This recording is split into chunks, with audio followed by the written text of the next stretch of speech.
in your country. You mock your leader on talk shows and impersonate him to create a cartoon. Who do you look up to? We have Nobel Prize winners, novelists, inventors, and political officials. You have mistresses, lotto winners, movie stars, and basketball players. We fought some wars for rightful causes. Weird people out there. Stalin, Hitler, beware. Yet we were and are the only people to drop an A-bomb on anyone. Then do it again, for emphasis. I came to America to witness the future. I learned the language, I brought my own money. I came to America because they say it is the land of dreams. I did not come to America to live here. The street is not safe, and I'm getting older. I want to leave America, but have no money. I want to leave America, but can't find directions. On those carnival rides, they let you off when you get sick. Please stop. I want off. We're homeless in America. The blacks found a leader, Martin Luther King, so we shot him. We found a leader, JFK, so we shot him. Our leader had a brother, Robert, so we shot him too, because we were all out of leaders. Buy American! Don't let the Japanese take over! The Japanese school day is roughly 10 hours, consisting of rigorous study in the sciences, languages, composition, mathematics, and history. The American school day is roughly 6½ hours, consisting of the same subjects, with recesses, study halls, club meetings, and convocations mixed in. The Japanese are ahead because they know mathematics. 6½ mixed hours do not equal 10 quality hours. But still, buy American! We went to war in Vietnam because it would make us feel better. People protested the war because it would make them feel better. People did drugs, had free sex, wore tie-dye, got shot in protest, and it made them feel better. Estimated value of Beanie Baby, $800. Person who makes Beanie Baby, annual income, $800. I was told the other day that we donated over $10 billion to other countries in the name of foreign relief. This will improve their quality of living, or so I'm told. I was told the other day that my son needs an operation. I was told the other day that without it, he will not survive. I was told the other day to put up collection jars in the community. I was told the other day to pray. The other day, I prayed. The other day, I prayed for a miracle. The other day, I went to the grocery store and picked up $8 in loose change. Today, I will pray again. We elected an actor to be president, so we wouldn't have to train him how to lie. Besides, he looked good on TV. And the Alzheimer's jokes were funny later on, weren't they? The Ayatollah took hostages, and we didn't shoot him. Castro was Satan, and we didn't shoot him. Saddam crossed the line, so we shot his people and their children, but we didn't shoot him. Oh, say, can you see? 'Cause my fat butt might be in your way. By the dawn's early light. Yeah, like we're getting up at dawn. What so proudly we hailed. Hail to this remote control. At the twilight's last gleaming. Where's the chips? Oh, say, does that star-spangled banner yet wave? Do the wave. For the land of the free. But don't smoke in public, burn flags, burn leaves, or forget to wear your seatbelt. And the home of the brave.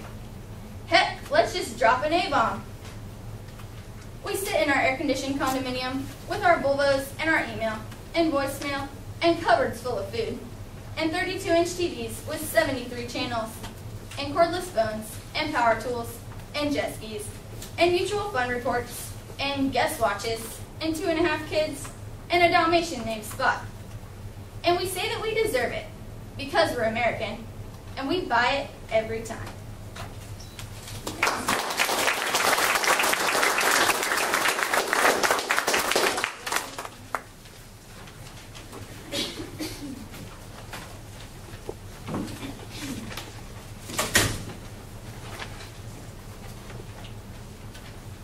I have a question for you.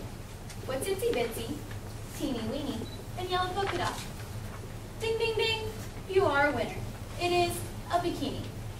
These lyrics from a song by Brian Hyland inspired a shopping spree of his popular swimwear in 1960. But you may be surprised to learn that the bikini dates back into ancient civilization, as far back as 1600 BC. Minoan wall paintings showed proof of the first bikinis, with paintings of women wearing a costume similar to a two-piece bathing suit while doing a type of gymnastic exercise. It is also believed that they were popular swimming attire for Roman women, proving that bikinis have been a trend for the last 3,600 years. Bikinis are a popular subject of confusion for humans, since many don't know whether to praise its fashion genius or to criticize it for its inappropriateness. They can be very skimpy or very expensive. Take the world's most expensive bikini, for example, designed by Susan Rosen in 2006. It was made up of over 150 carats, over 30 grams of diamonds, worth $20 million. Bikinis are not without their flaws, however. Wedgies and bikini tops falling off have stirred controversy over whether or not this outfit should be worn. Whether you praise it or you don't, it is a revolutionary step in fashion, according to Beth Dinkov Charleston, research associate at the Costume Institute of the Metropolitan Museum of Art, who says, the bikini represents a social leap involving body consciousness, moral concerns, and sexual attitudes. Today, I'd like to share some more interesting facts about these two small pieces of cloth, including the creation, the rise to popularity, and some of the many spin-offs of the modern two-piece bikini. The bikini may have first been discovered in archaeological times, but documents showing proof of the first bikinis dated back after World War II ended. Jacques Heim, French fashion designer from Cannes, debuted his latest invention in 1946, which consisted of two small pieces of cloth meant to be a swimsuit. He donned this style piece, the atome, in honor of the recently discovered smallest particle of matter, the atom. The world's smallest bathing suit wasn't available for purchase by the public. However, Heim's potentially monumental invention was dwarfed by a similar suit that came out just 3 weeks later. Louis Réard, French mechanical engineer turned swimsuit designer, designed a two-piece bathing suit that shockingly exposed a woman's back and navel for the first time in history. The term bikini was given to the suit, named after Bikini Reef, where atomic testing occurred. The myth is that Réard thought his brilliant invention would create a reaction people similar to the reaction of the atomic bomb that was dropped in Japan just one summer earlier. Whether or not this myth is true, the term bikini was adopted as the name of the bathing suit, and Louis Réard went down in history as the official inventor of the two-piece bikini. Despite the bikini's explosive creation, there is hesitation in women to wear one due to its severely revealing nature. Nonetheless, several bold women paved the way for this to become a popular style choice. In the 1962 film Dr. No, Bond girl Ursula Andress starred in the iconic scene during which she emerged from the sea wearing a white bikini. This scene moment has been named the top bikini moment in film history and helped to shape Ursula Andress's career. In the book Thrillers, Mark Rubin described that bikini as the defining moment in the 60s liberalization of screen eroticism. After its premiere, bikinis made fast headway in the world, from TV and film productions to songs to magazines. Playboy featured its first swimsuit cover in 1962, and the famous Sports Illustrated swimsuit edition came out just 2 years later. Hollywood stars such as Marilyn Monroe and Jane Mansfield also helped boost this style choice. However, in the 1980s, the one-piece suit made a big comeback due to skin cancer awareness. But after the 90s, the two-piece swimsuit grew to be the most popular form of swimsuit in the world, according to French fashion historian Olivier Soulard, due to the power of women and not the power of fashion. Bikinis were becoming more popular because women were becoming more confident in their self-image. Although, ironically, according to a November 26, 2007 issue of the Yorkshire Evening Post, 85% of all bikinis never even touched the water. Before the 90s, BBC News stated on July 26, 2007, that by the 2000s, bikinis had grown to produce $811 million a year. It seems that the bikini is finally here to stay. After its explosive creation and its growing rise of popularity, several spin-offs of the bikini emerged. The bikini family, named by author William Safire, grew significantly.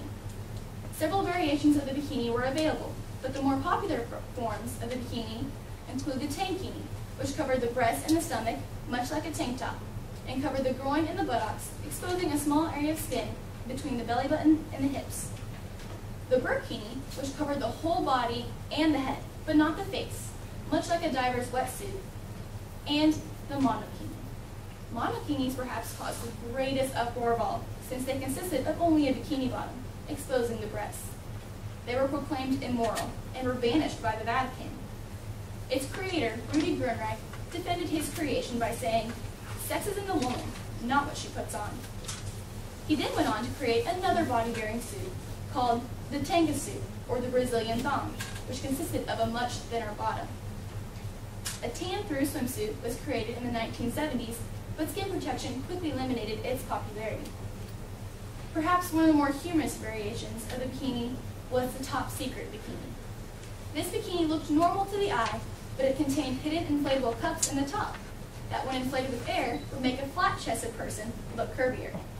It also helped weak swimmers, as inflatable cups provided a water wing-like assistance. So it seems that for 3,600 years, the bikini has left its mark on our society. Whether made of diamonds or strings, yellow polka dots or lace, the bikini will continue to shock and intrigue, to repulse and to tantalize, and to define and show the women brave enough to don these two small pieces of cloth.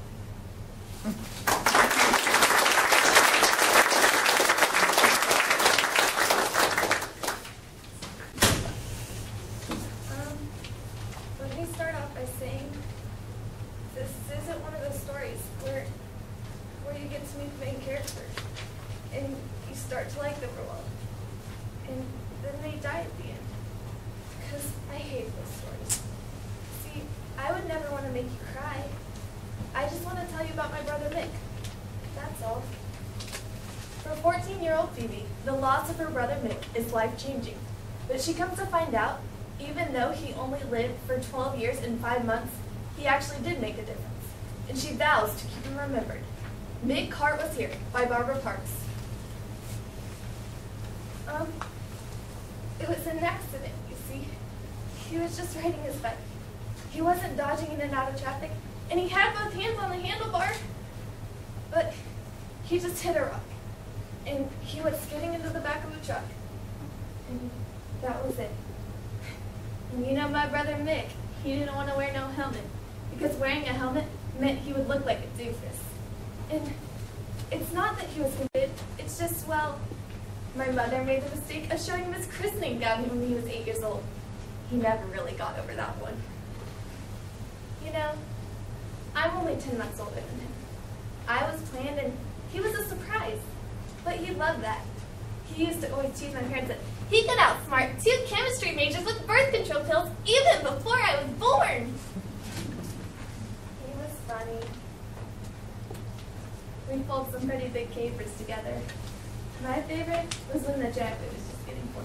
We ran outside and grabbed a stick and wrote, F-A-R-T.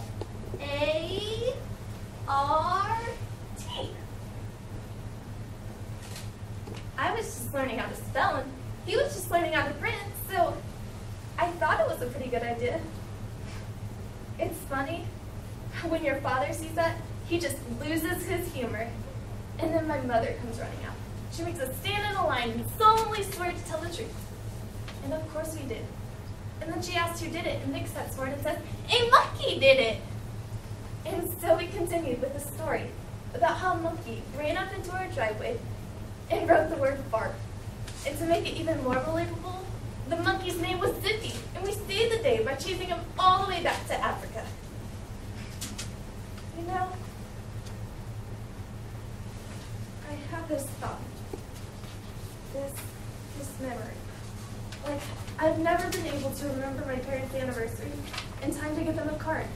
But I still remember that exact conversation I had with Santa in kindergarten. It went something like this. Ho, ho, ho. Ew, your breath stinks. Get down. Wasn't much of a chat. But the point is, that was 8 years ago. And I still remember it. Which is probably why I still remember Mick's voice. You know?